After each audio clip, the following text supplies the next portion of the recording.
Hello everyone. I wanted to make a video because I've been finding out that there's just a lot of drivers out there that are complaining about not getting tips. And when I ask them, if they're doing this and this and that, so, oh, I should have to do that, blah blah blah. Well, that's a good reason why you're not making tips.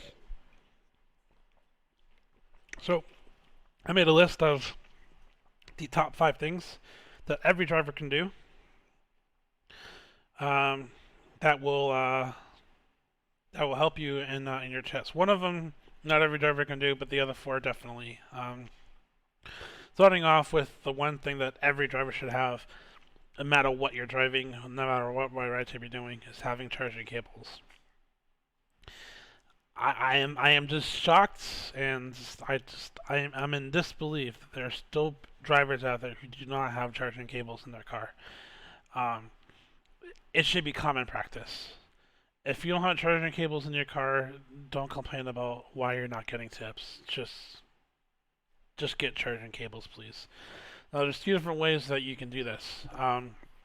You can do what I do and have charging cables tie wrapped going up your seat, and then have it tied off here, and then have a back seat organizer like this, to where you have the USB charger tied off here, and make sure it's long enough to where they can drop it off when if they don't want to have it in their hands, or have it long enough to where they can still charge it while having it in their hands. The reason why you want to make sure that you tie it off is that otherwise the cable's going to get ripped off, or they're just going to try to adjust it to their own whatever preferences, and it's just gonna cause a mess. The cable's gonna get loose, and you're just better off just tying it and keep it in a fixed position. Um, but if you're the alternative to getting a backseat organizer and a multi-port USB charger is to get something like this, and then stick it on your armrest. That way, that they have a spot to charge their phone, and then just place it. Um, it's one thing to just have the cable. It's another thing to be able to have a spot to be able to let them place their phone.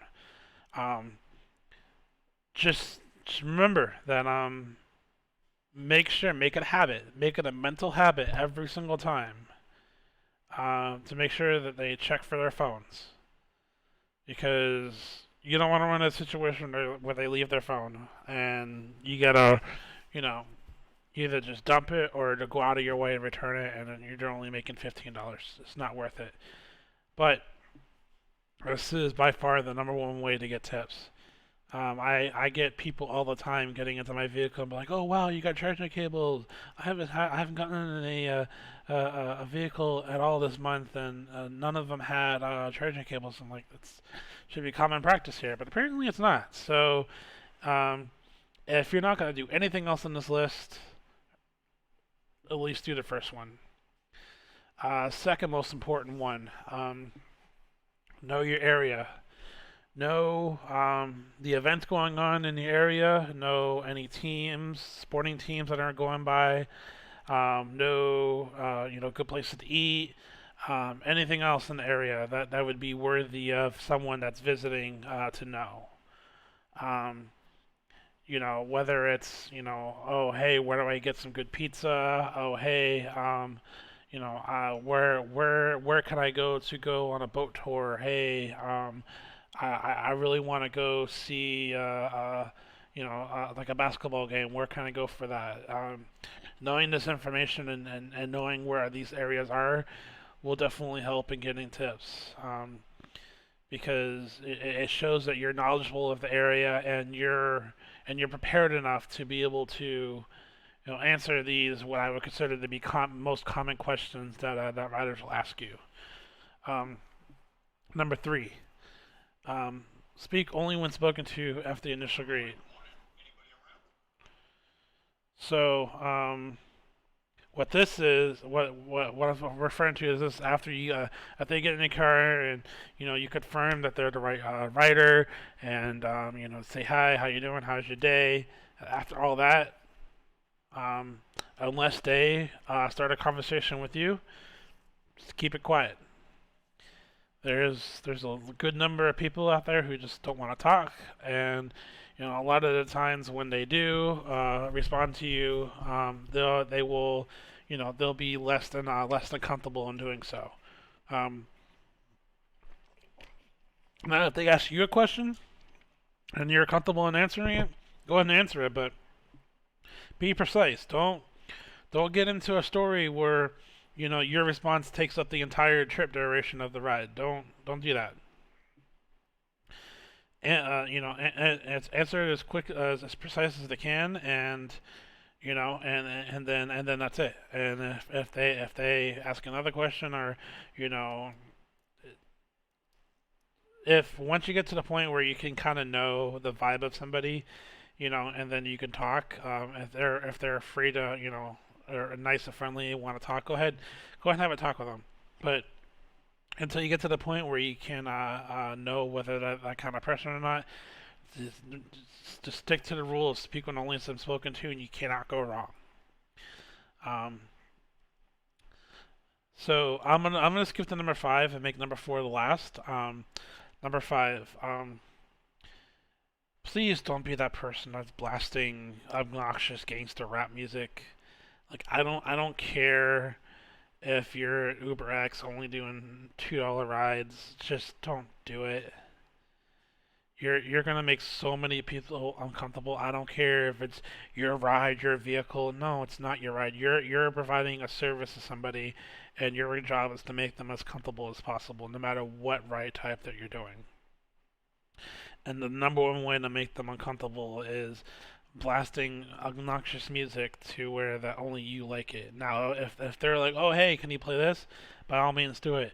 But the default music that you should be playing for every passenger is classical.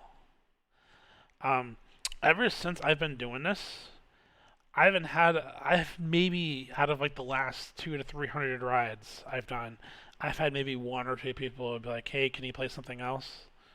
Other than that, all of them are very fine with classical. It's relaxing. It's good for all times of the day. Um, and like even if you're picking people up from a bar and club, a lot of the times they're exhausted. They were out dancing and they just wanna, they just wanna relax.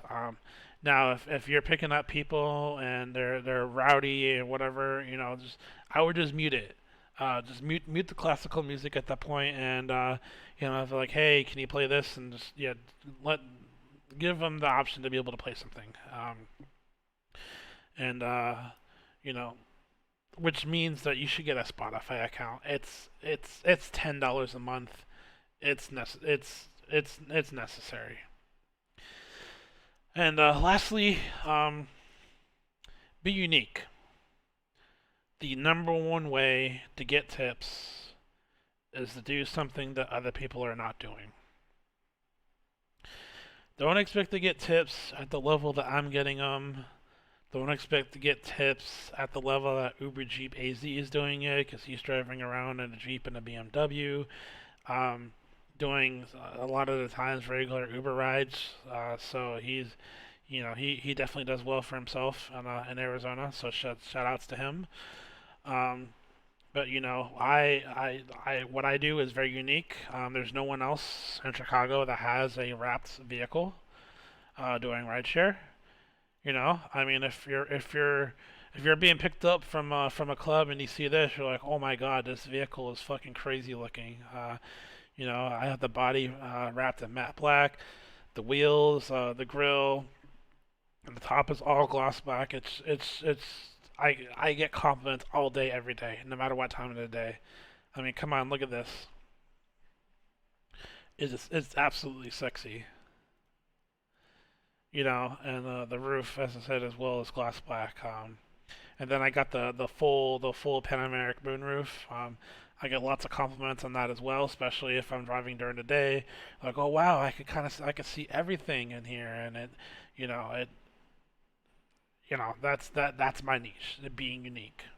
Um, I have plans for another vehicle that's gonna take things to the next level. Maybe I'll discuss that in a video in the future, but for now, Those are the top 5 ways that you can do to be able to get more tips. 4 of the 5 everyone is capable of doing, and then the fourth one is when you really want to take it to the next level.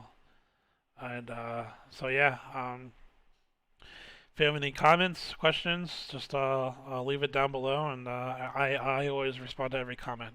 So yeah, enjoy yourself out there.